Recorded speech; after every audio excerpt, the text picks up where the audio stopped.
नमस्कार, मैं हूं आपके साथ प्रीति और आप देख रहे हैं तथ्य भारत। मोदी सरकार के खिलाफ बनाया गया है इंडिया गठबंधन, लेकिन क्या वाकई इंडिया गठबंधन में सब कुछ ठीक ठाक है? इसे लेकर लगातार सवाल उठ रहे हैं। आपको बता दें कि चिराग पासवान, जो कि लोजपा रामविलास के राष्ट्रीय अध्यक्ष है, वो आज बेगूसराय पहुंचे। इस दौरान उन्होंने इंडिया गठबंधन के नेताओं पर सवाल उठाया और उन्होंने सीट शेयरिंग को लेकर भी मीडिया से बातचीत की। उन्होंने कहा कि सूत्रों के हवाले से खबर मिल रही है कि सीट शेयरिंग को लेकर बातचीत हो चुकी है, खासकर जदयू को लेकर के, लेकिन उन्होंने यह भी कहा कि कहीं ना कहीं आने वाले समय में और चुनाव से पहले सभी दल अपना अपना अलग रास्ता पकड़ लेंगे। चिराग पासवान ने इतना ही नहीं कहा है, चिराग पासवान ने जमुई और इसके साथ साथ जो उनका चुनावी क्षेत्र है हाजीपुर, उस चुनावी सीट को लेकर भी अपना बयान दिया है। इसके साथ ही उन्होंने यह भी बता दिया है कि उनकी मां भी चुनाव हाजीपुर से लड़ सकती है। मंत्री ने एक जाति विशेष के साथ लंबे समय से भेदभाव की भावना रखी, दलित महादलित करने का प्रयास भी जब उनके द्वारा किया गया, उसके पीछे भी यही सोच थी, क्योंकि मेरे नेता, मेरे पिता आदरणीय रामविलास पासवान जी से बैर की वजह से, उनसे द्वेष के कारण उन्होंने हमेशा से इस समाज को प्रताड़ित करने का काम किया। लंबे समय से 78 से बड़ी संख्या में लोग यहाँ पर रह रहे हैं, 2-2, 3-3 पीढ़ियाँ बीत गई, पर अभी तक ज़मीन का पर्चा उनको नहीं मिला, पक्के मकान उनको नहीं दिए गए। और आज जब 9 घरों में इतनी बड़ी तबाही मची है, प्रशासन ने इतनी जिम्मेदारी भी निभाना ज़रूरी नहीं समझा कि जिन घरों में चूल्हा जलाने की जगह नहीं बची, कम से कम उनके खाने की व्यवस्था कर दी जाए। नीति हमारे प्रदेश में की जाती है। प्रदेश की सरकारें, प्रदेश का नेतृत्व सिर्फ जात पात धर्म मजहब के आधार पर बिहारियों को देखने का काम करता है। मेरे मुख्यमंत्री के लिए कोई भी व्यक्ति बिहारी नहीं है। मेरे मुख्यमंत्री के लिए या तो वो हिंदू है या मुसलमान है या वो ब्राह्मण है या वो कुर्मी है या वो राजपूत है या वो भूमियार है या वो दलित है, महादलित है, पिछड़ा है, अति पिछड़ा है, अगड़ा है, पिछड़ा है, वो सब है, पर वो बिहारी नहीं है।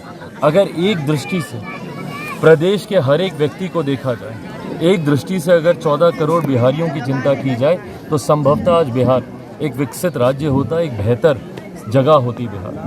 पर हकीकत यही है कि जात पात की राजनीति में जब भेदभाव की भावना के साथ शासन किया जाता है, तो उसमें इस तरीके के भेदभाव का दंश एक बड़े वर्ग को, एक बड़े समाज के हिस्से को भोगना पड़ता है। सर, बहुत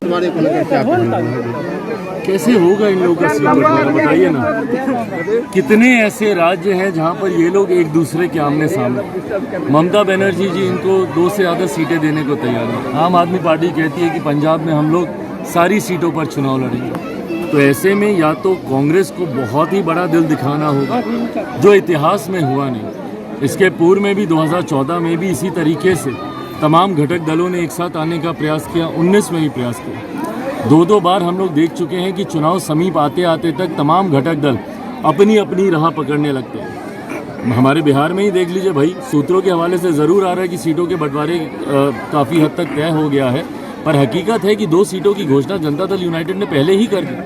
कई ऐसी सीटें हैं जहाँ से उनके प्रत्याशी मुंगेर वगैरह से सबको पता है कि कौन चुनाव लड़ेगा। तो ऐसे में जब महत्वाकांक्षाएँ, व्यक्तिगत महत्वाकांक्षाएँ इतनी ज़्यादा हावी हों, ऐसे में ये तमाम घटक दल गठबंधन के हित में एक साथ आएंगे, ऐसा हुआ नहीं है और मुझे लगता नहीं कि ऐसा होगा। जो गठबंधन अभी तक अपना एक नेता तक नहीं चुन पाया, एक संयोजक तक नहीं चुन पाया, और तो और निशान, एक लोगो तक अभी तक नहीं चुन पाया, तो ऐसे में ये लोग चुनाव की रणनीति, आज की तारीख में जब इन लोगों को बैठकर चुनाव की रणनीतियाँ तैयार करनी चाहिए, तो ये लोग संयोजक की बात कर रहे हैं, ये लोग लोगों की बात कर रहे हैं। आज जब इन लोगों को बैठ के कॉमन मिनिमम प्रोग्राम बनाना चाहिए, तो ये लोग बैठे एक दूसरे को कितनी सीटें दी जाएंगी, नहीं दी जाएंगी, वो चर्चा में ये लोग लगेंगे। तो ऐसे में स्वार्थ के लिए बना हुआ ये गठबंधन है, बहुत ज़्यादा समय तक साथ चल पाए ऐसा मुझे लगता नहीं। शिक्षा मंत्री चंद्रशेखर के द्वारा लगातार सनातन पर हमला किया जा रहा है, राम रामायण अयोध्या इस सब के संबंध में टिप्पणी की जा रही है। यही सोच है इन लोगों की, देश की एक बड़ी आबादी की आस्था के साथ कैसे खिलवाड़ किया जाए, यही सोच इन घटक दलों के, जो इंडिया अलायंस के जितने भी घटक दल हैं, इनकी रही। साउथ के जब इनके घटक दल जब कहते हैं कि सनातन को समाप्त कर देना चाहिए, तब ये लोग खामोश रहते हैं। जब यहीं के एक क्षेत्रीय दल जब रामचरितमानस पे सवाल उठाते हैं, जब भगवान के अस्तित्व पे सवाल उठाते हैं, जब बार बार हिंदुओं की आस्था के ऊपर सवाल किया जाता है, खिलवाड़ किया जाता है, तो तमाम घटक दल इसमें खामोशी से देखते रहते हैं। तो ये कहीं ना कहीं इनकी सोच को दर्शाता है। इनकी सोच ही यही है कि सनातन को किस तरीके से समाप्त किया जाए, और उसी सोच की वजह से बार बार इस तरीके के बयान आते हैं। शिक्षा मंत्री को दिखाइए, ठीक मेरे पीछे विद्यालय, जो शिक्षा मंत्री बड़ी बड़ी बातें बयानबाजी करने से नहीं थकते, उनको ये मेरे पीछे का विद्यालय दिखाइए। कैसे बच्चे यहाँ पर बैठ के पढ़ाई करने के लिए मजबूर हैं, ठंड में, छत नहीं है, कोई भवन नहीं है, कोई पक्का मकान नहीं है, ज़मीन पर बैठ के बिना बेंचेस के ज़मीन पर बैठ के मेरे बच्चे यहाँ पे पढ़ने के लिए मजबूर हैं। और शिक्षा मंत्री को ऐसे बयानों से फुर्सत नहीं है। क्या उनको विभाग की जिम्मेदारी सिर्फ रामचरितमानस और भगवान राम को ही गाली देने के लिए दी गई है, या उनको इस विभाग की जिम्मेदारी बच्चों का बेहतर भविष्य बनाने के लिए दी गई है? इसीलिए बिहार कभी आगे नहीं बढ़ता, क्योंकि नेताओं के ऊपर जिसकी जिम्मेदारी होती है उसको छोड़कर तमाम तरीके की बांटने की बातें करेंगे, समाज में असंतोष पैदा करने की बातें करेंगे, लोगों की भावना को भड़काने की बातें करेंगे, पर अपनी जिम्मेदारी को ये लोग नहीं निभाएंगे। आज राजद विधायक ने कहा है कि साथ अगर आ रहे हैं तो क्या आप मिला लीजिएगा फिर से? भाई हम कौन होते हैं उनको मिलाने वाले? वो गठबंधन की बात आप कर रहे हैं। अगर एनडीए गठबंधन में वो आते हैं, देखिए जब मेरे मुख्यमंत्री की बात आती है तो you can never say never. उनके साथ हर परिस्थितियां संभव हैं। जो दो बार जनादेश का अपमान कर चुके हों, जो दो बार गठबंधनों को नकार चुके हों, ठुकरा चुके हों, वो तीसरी बार भी ऐसा कर लें, किसी को कोई आश्चर्य होना नहीं चाहिए। बट बहरहाल ये भविष्य के घर में है। अगर कभी कोई ऐसी बात होती है तो उस वक्त फैसला लिया जाए। चिराग कहाँ से चुनाव लड़ेंगे? मैं जमुई से लड़ूं या हाजीपुर से लड़ूं, ये अंतिम फैसला मेरी पार्टी का संसदीय बोर्ड ही करेगा। संसदीय बोर्ड ही ये तय करेगा। पर अगर आपके प्रश्न में हाजीपुर भी छुपा हुआ है तो उसका मैं जवाब दे दूं कि हाजीपुर से लोक जनशक्ति पार्टी रामविलास का ही प्रत्याशी, का ही उम्मीदवार वहां से चुनाव लड़ेगा।